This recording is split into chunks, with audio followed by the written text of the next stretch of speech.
So, hi. We have this excellent opportunity to amuse you before lunch. So it's a great task for us. We can do it quickly and smoothly, of course. To females from Slovenia. However, I was driving now like mad to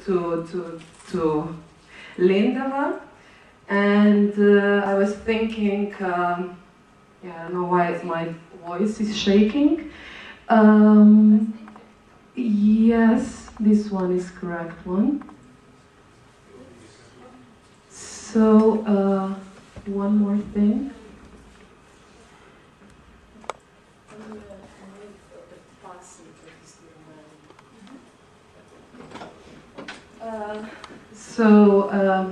Anyhow, first remark, my surname is Kolar, not Kolar. I had these, we were given some interviews to the Austrian, thank you very much, radio, and Miss Hosian misspelled my surname. I'm a bit touchy about that, not to mention my father. But, however, today we will talk about happy hemp. Me, myself, as you can see, very happy. I hope you will be also during this talk of ours. So, of course, it's going to be all about happiness today. I will now talk as a... First, it's going to be a bit non-scientific, just that we break the ice. So, first of all, I would like to tell something about Tanja. She is a friend of mine, but also holds a PhD in microbiology. And we met on a very funny way. So these two photos, this unfortunately is not my house, but this is Tanja's house. And we've met last year at Vivus conference in Biotechnical Center in Naklo, Slovenia, where there is going to be another congress in November, and I warmly invite you all there, because we will present there also some of our joint work. So, and this love began at this beautiful house where they sell eco-products from the school, and this nice water pond. And after months or so, 2 months I guess, was it 2 months? I think so. Tanja invited me to her house, where we did some very strange things. First of all, we were very dirty, and I'm not sure how to explain that in English, what we did. I guess we did, could you tell that? So we did inside plasters from clay in the house, because it's a eco-bio house from straw and wood and clay. So we did inside plasters. So we just threw lots of mud on the walls. That's what we did. Yeah. So it was muddy as shit. But however, that really gave us an inspiration how to proceed the joint work, and that's why we are here today as well. So we will not talk about Lucija, because that might be a bit dull. Anyhow, we will talk, just a small introduction, if I may, about the business I do. So my firm is called Complementarium, and it sounds very nice in English, environmental consulting. In Slovene that would be okoljsko svetovanje. And many people in Slovenia ask me, oh, so you deal with gardens, you arrange the gardens, you decorate them. In a way, I do that as well, but in a bit specific way. Let's say I have this strange scientific approach to the things. I always experiment. That's my dream job. And these photos here show what all various or complementary things we do in complementarium. So complementarium, I made it up, that name. It's a Latin name. It has a masculine ending, but actually it's all about this L here. So I'm Lucia. So this means that a man's work is led by a female, and what we do is we educate children, grown-ups, and with that system we use earthworms as a basic soil-dwelling organisms and decomposers. We try to show to the children, also to grown-ups, what nature actually is. Is it like just about artificial things, or is it the nature itself? So we do a lot of playing. That's the whole idea of the business. But through that, we also would like to earn some money. That's why we are also here today. But not to earn money, but just, of course, to network. That's the primary business, which one day will probably also bring some money. So, and this is me, just before we posted this to the Hemp Congress. I went to the hairdresser, I lost my eyeglasses, and I was so damn pissed at the hairdresser. I said to him, okay, now I need a change. I really have very strong lenses, so if I lose them, it's not okay, because the least I do is I have double vision. So I colored my hair. I have lots of gray hair, you wouldn't believe that, and I also cut it. So this is me before and this is me now. But I'm talking a lot like before that and after that, that stayed the same. So here I put this introduction. It's like hemp plus compi. Compi comes from complementarium, and of course that equals happy. Do you see why during this talk? And so experimental background for what we will show today here with Tanja is that we found out that these protocols which are used in hemp seeds germination and stuff like that should be at least re-evaluated. So we tried to test several different environments under which hemp seeds should be happy, of course. And in the end, we would like to, or we will tell you or show you what are our further, how to say, investments, intellectual investments in that, and also perhaps joint projects or whatever that may come to this talk and also after. So this I don't need to explain a lot. This is a hemp seed, how it germinates, and this is what we did in the lab of where Tanja is head of. So it's Tsarov Pucunci. She will tell about that a bit more into the detail. And yes, this question we will address also in the end. We will answer it, I hope. And yes, well, this is where science begins. It's like the manual seed handling. These gene banks, please don't have in mind. And yes, well, it should be somewhere here.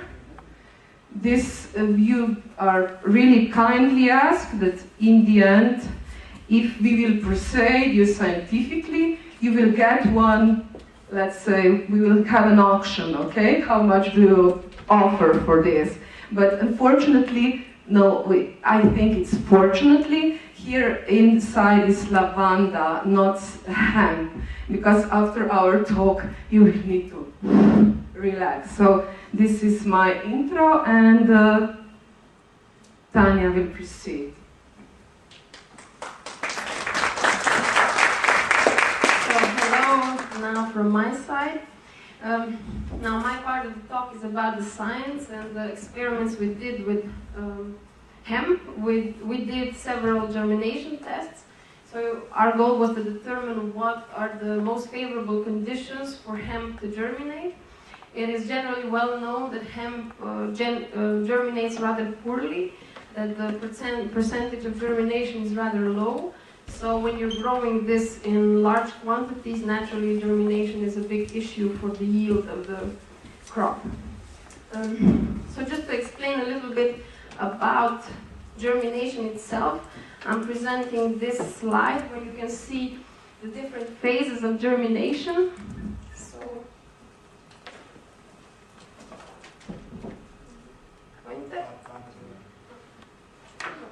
never mind.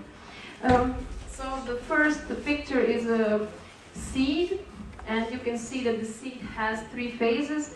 It's an epicotyle and a hypocotyle. These are two phases. So these are the two phases of the germination. And from the epicotyle, the stem of the plant develops, and from the hypocotyle, the root of the plant develops. And the germination starts with these tiny sprouting things which are called radicals. And from the radical, first the hypocotyle develops, that goes into roots, and then the epicotyle develops into the stem of the cell of the plant. And here are the seeds that we germinated in our lab, and these are images we took with our microscope. And you can see different. So this is a seed we took just from storage that hasn't begun to germinate yet. And this is just the beginning of germination, where the seed breaks apart and gives space for the radical to develop that will later become a plant. And then this naturally grows and elongates, and this will then become the root of the plant, and then this green bit will develop into leaves and the overground part of the plant. So this is just to illustrate that there are different phases of it and what kind of importance they have for the development. So then we did several germination tests, and this is just to illustrate how the germination tests were performed. This is according to a standard that prescribes exact protocol for germination tests to determine the percentage of the germination. It basically looks like this, that you take pieces of paper that you make humid, and then you plant seeds on it. Usually we did 100 seeds per test and several repetitions of the test. And then after you plant 100 seeds, then you roll it into rolls, and you make sure that it's in a humid chamber. And after 6 to 7 days, you have germinating seeds, which you then count and measure and so forth. So this is how it looked in our lab. So this would be our seeds. These are the kind of chambers we use to measure the effects that different activators of germination had, and these were kind of homemade humid chambers that we use. So this is how a test usually looks after 6 days. You can see that some seeds have germinated really well. This is the hypocotyle of the seed, and this is the epicotyle, and some haven't germinated at all. Some are also abnormally germinating, which you can also see where all the phases of the germination haven't been completed. And then the test looks like this, that you count how many have germinated, and you measure the length of the root, and you also count how many abnormal germinations they were. And then you get, these are usually, this is just a few pictures of the ones that were not germinating correctly. So in this case you only have the leaves but not the root. So this plant in nature wouldn't survive because it wouldn't develop roots. And this one is similar, that it had roots but not on the right place, and also on the field or in your pot it wouldn't survive. So these ones are actually not counted as successful germinators. So these were the first experiments. In the first one we tested what the effect of the storage temperature would have on germination. So usually the seeds are stored naturally at room temperature. You make sure that the seeds are dry, and then you just store them at room temperature. And we tried if it had an effect on germination if you store it in a refrigerator, so at 4 degrees, and in a fridge at -20 degrees. And what we saw is that the germination is higher if you store it at cold temperature, so it was higher at 4 degrees, and even higher if it was stored at -20 degrees. The germination was about 20% higher if the seeds were stored in -20. And even if the seeds were stored at room temperature and prior to germination you put them to -20 degrees, the germination rate increases. So for the ones that are actually growing it, it's a good idea that before you plant the seeds, you expose them to -20 degrees. It's kind of a signal to the plant that it's time to grow, and the germination rate increases by about 20%. So with this temperature, we observed some differences in the percent of germination, but the root length was about the same, so here we didn't observe any drastic effects. Then the next thing we observed was that with some plants, there's a huge difference in germination if the germination is done at light or in darkness. And we tested this for hemp, and it also turned out that hemp prefers the dark as the light. So if we germinated it just at the tabletop bench or somewhere where it was exposed to light, the germination was about 60%, as with usual seeds. But if we germinated it at complete darkness, also the percentage of germination went up, about 12 to 15%. So this is a good idea for the people that are soaking seeds before sowing them. So if you do that, it's a good idea to keep it somewhere where it's really dark. And also this had an effect on germination, but also not a significant effect on the root length, so the development of root was not affected by this. The next idea was, so we found out that the general germination rate is pretty low, so about 40% of hemp seeds do not germinate at all, since the germination level is about 60%. So we were thinking what would be a good way to activate these seeds so that the germination level would go up. And we started thinking about compost. Compost is a substance that is very rich in nutrients, in micronutrients, in beneficial microorganisms, in bioactive substances. So we thought that an extract from this compost would be a good activator because it can provide nutrients, it can provide antibiotic-like substances that the bacteria in the compost are naturally producing, and all kinds of things that could activate and give seeds an information, an impulse to germinate and grow better. So compost tea we produced aerially. This means that you take an amount of compost and put it in water that is chlorine-free, and you give it some nutrients, either sugar or molasses or some complex sugars, and you aerate it. That means that you take a usual aquarium pump and just pump air to it, because it's vital that only aerobic bacteria grow, which are beneficial, and not the anaerobic. And you leave it for 3 to 5 days, and that suspension that you get, the watery substance, that is then used as an activator for germination. So after 5 days we take the water from it. And in that we soak the seeds and compare if there are any effects on germination. And this water is just to control if the soaking itself is influencing it or the nutrients from the compost. And so if we just soak it in water, the germination rate goes up, but just a little bit, it's just a few percent, nothing significant. And then we used different times of incubation with the compost tea.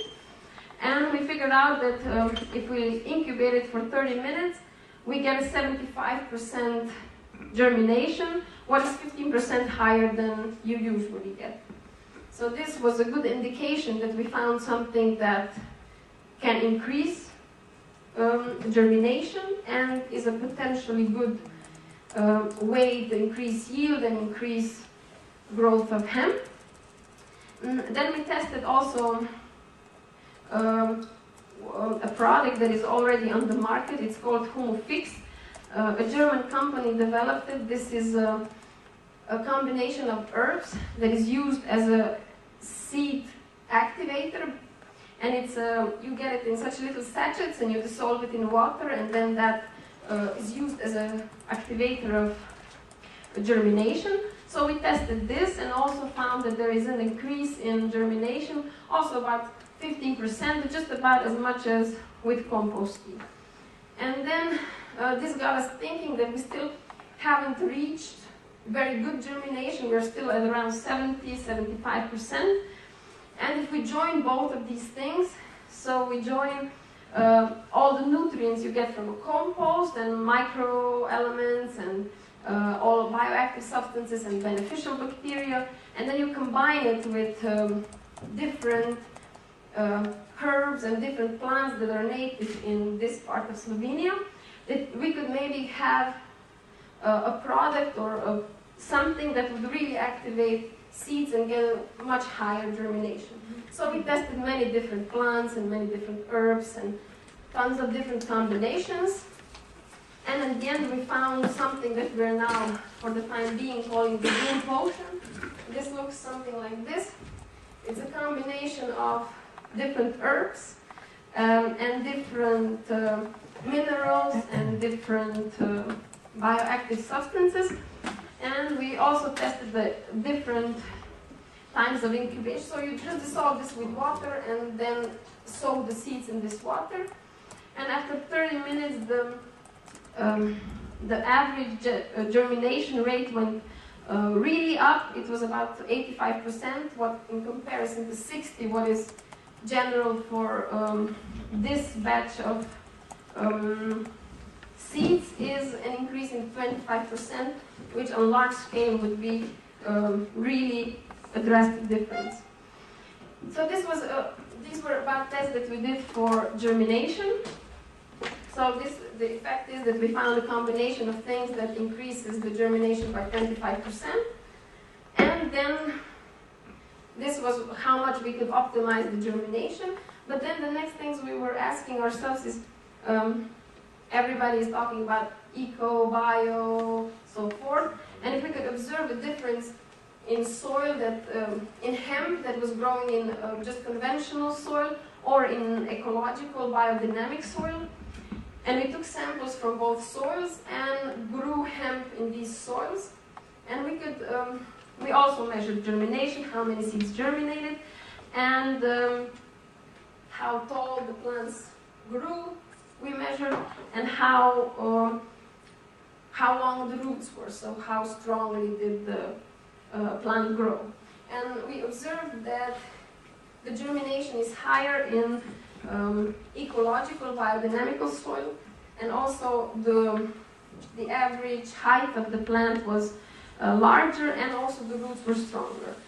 So we observed that in biodynamical soil we could definitely see that hemp is happier there, that somehow the plants, the seeds, realize that they're in friendly soil that is not contaminated with pesticides, and because generally in nutrients the both soils were really comparable. That wasn't the difference that we could observe.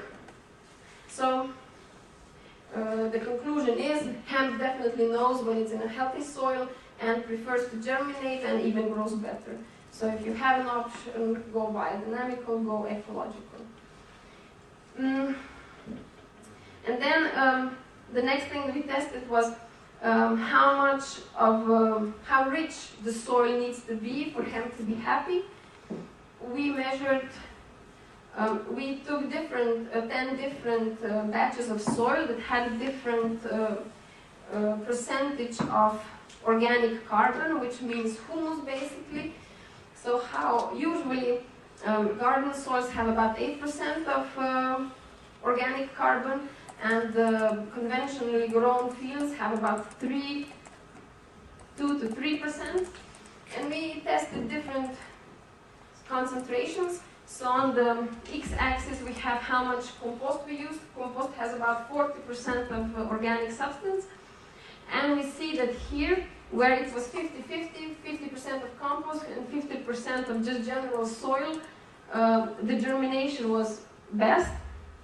So this would be, if we calculate it, about 20% of organic carbon, which is very, very high. So if you're growing hemp, it's definitely a good idea to make sure that the soil is very organically rich, to introduce either compost or some kind of fertilizers, natural fertilizers, not NPK and similar stuff, but natural, organically rich fertilizers. We also measured stalk length and root length in these experiments, and we could also observe that in this 40 to 50% compost, so the height of the plants was highest and the root lengths were longest, and also the healthiest, the most widely dispersed roots, so that the plant can absorb as much nutrients as possible. So this would mean also in reality 20% of organic carbon in the soil. And this is just a picture of what we saw in these experiments. So we just plugged them out and we took images of the ones. So this one is the one grown in optimal conditions. That would mean 20% organic carbon, and these are done then with the highest organic carbon. So if you just grow them in compost, 100% compost, naturally they're not very happy. We saw a much higher incidence in abnormal germination and much lower height and length of roots, which is natural in very organically rich. Very few crops succeed, just pumpkins and stuff like that. These kinds of crops don't exist, but don't grow very well. They have an optimal level of carbon in the soil. So that's about the experiments we did in our lab. So we took here some seeds that can go around with the different phases of germinating hemp. Just to have an idea of the experiments we did and the phases that we studied. So this was now about the scientific bit. I will leave it to Lucija to close this talk, and thank you very much for your attention.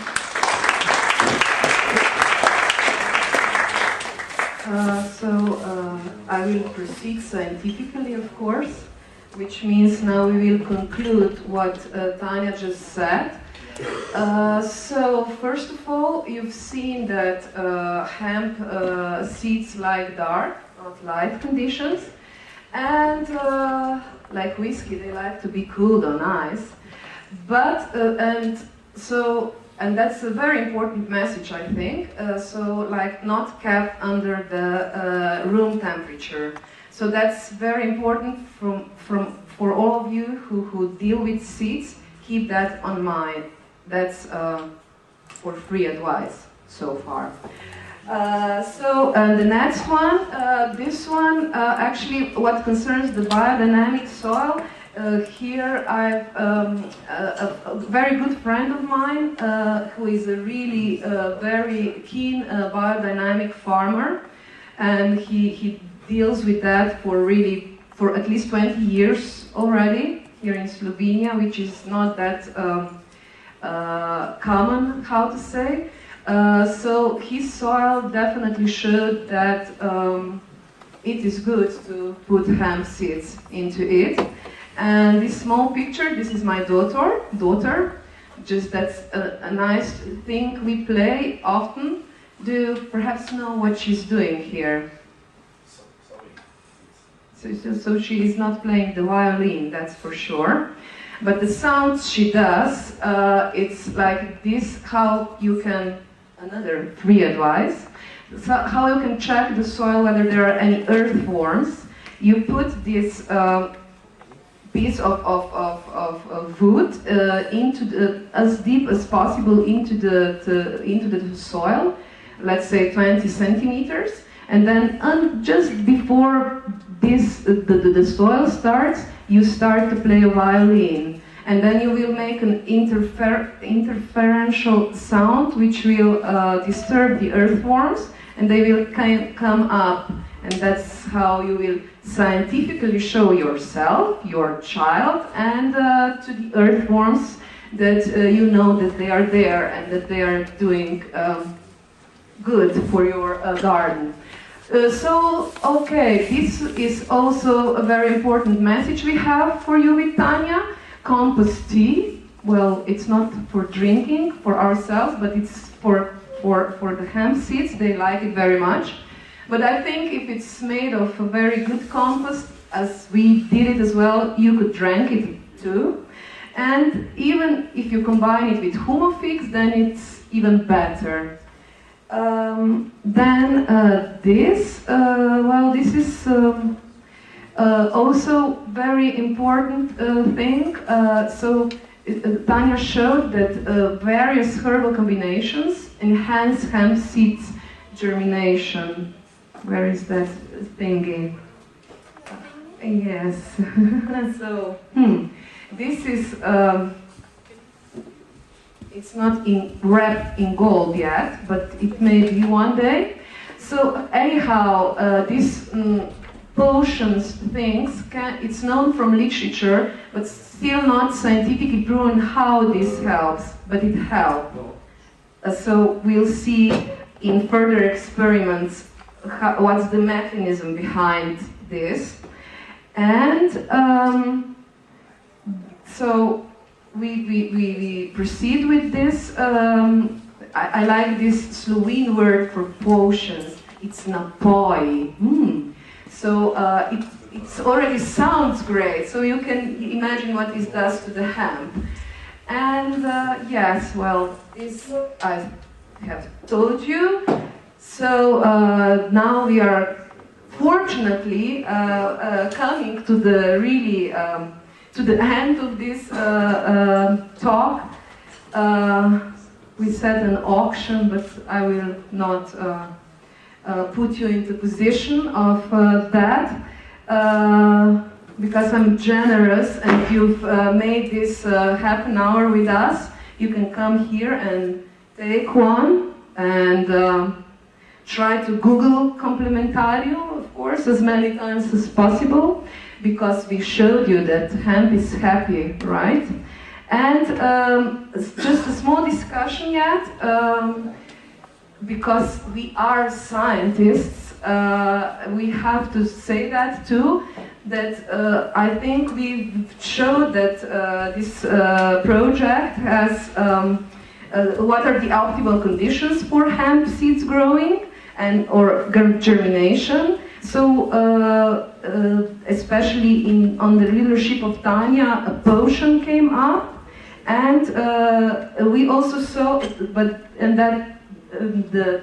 third one, this one came from mine, how to say, interest, so that the soil, especially, let's say, the one from this area, Prekmurje, so where the soil is intensively reared with pesticides or anyhow, that lowers hemp seed germination, and believe me, not just hemp seeds germination. Those facts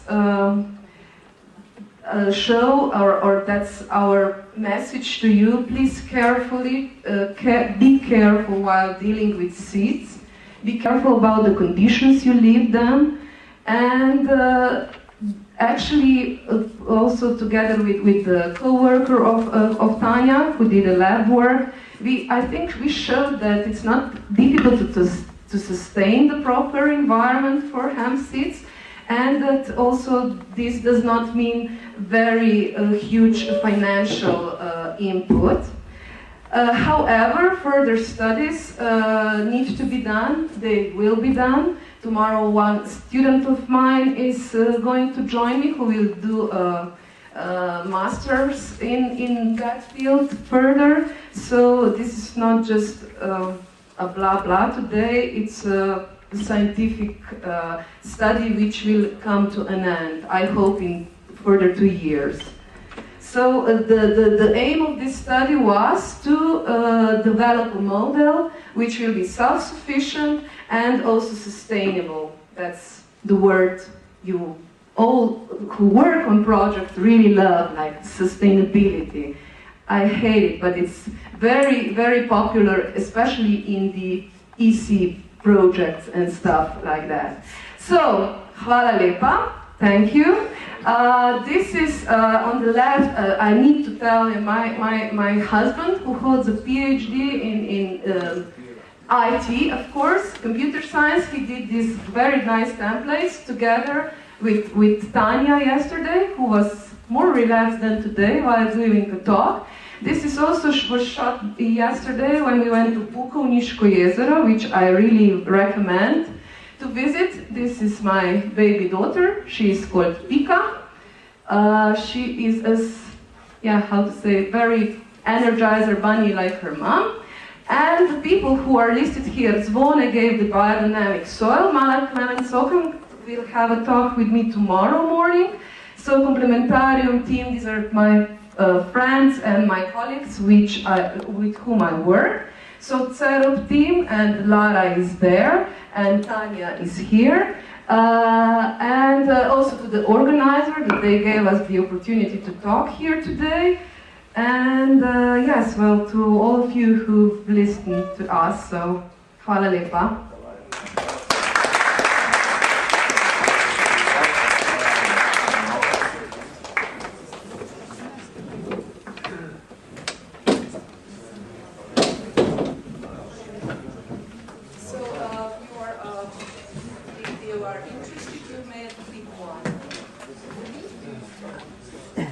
Does anybody have any questions? Okay.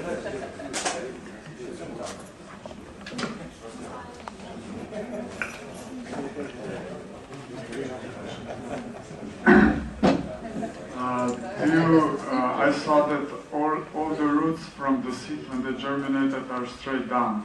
Do you have a technique for that, or? Yeah, we grow them vertically. But the rolls, we put them vertically so that all the roots go down and the epicota goes up. Okay, thank you.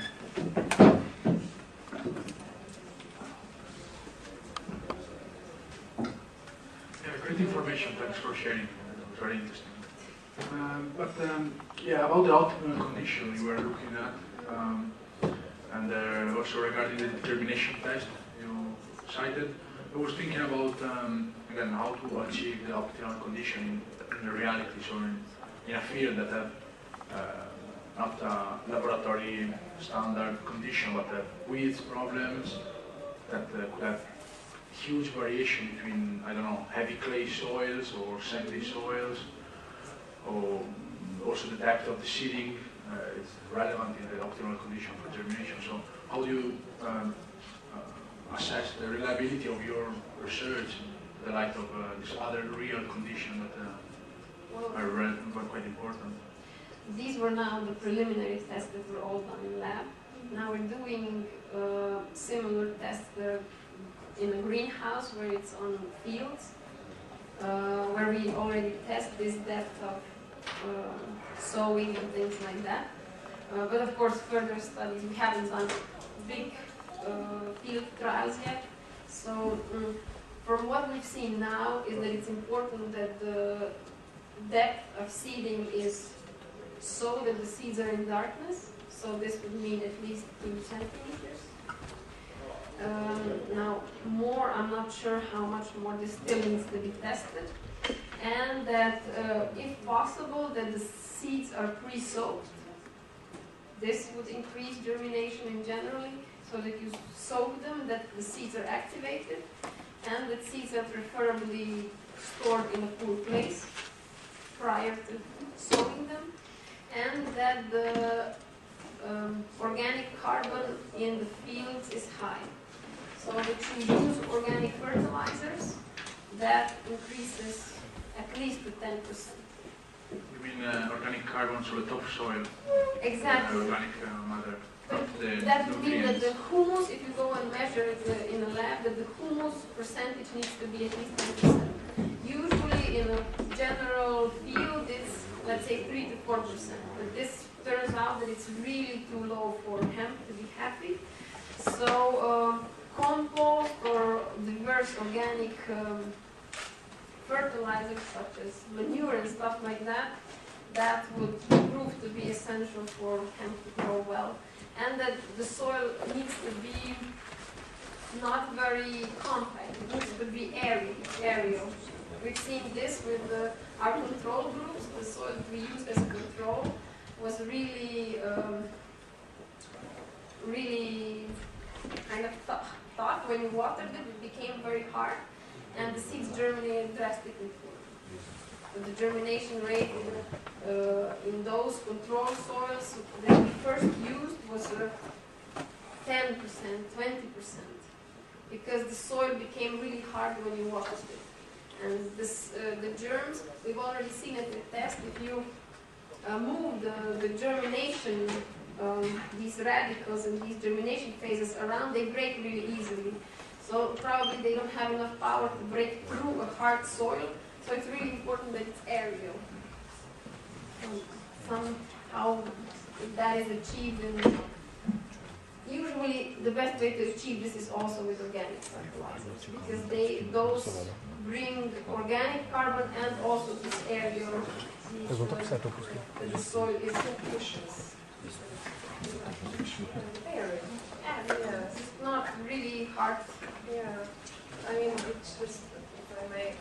Just one thing, the first sentence Tanja said, it's preliminary, so we had to start somewhere. But as we are both into the applicative research, that's why we will proceed it, and we'll be able, I hope, to give just the detailed answer you would like to have. But one more thing, which I think it's very, very important, that we all here, who we are, or however, that we aim to put hemp into ecological soil. I know, I'm aware of the fact there are different soil types, of course, like clay or sandy loam and blah, blah, blah. But however, we should never forget that the main feature of hemp should be that it's a very tough weed, how to say. So, I mean, we can enhance it with that, but we will also test it in more compact soils, or however. So the young germination phases are very pesticide sensitive. So if you have a soil that is contaminated with pesticides, fungicides, so forth, the germination will be much lower, because these first phases of germination are really sensitive and they will just die off. So it's important, if there is an option, that of course no pesticides are added, but also that the soil, the fields that are used have been pesticide free for as long as possible.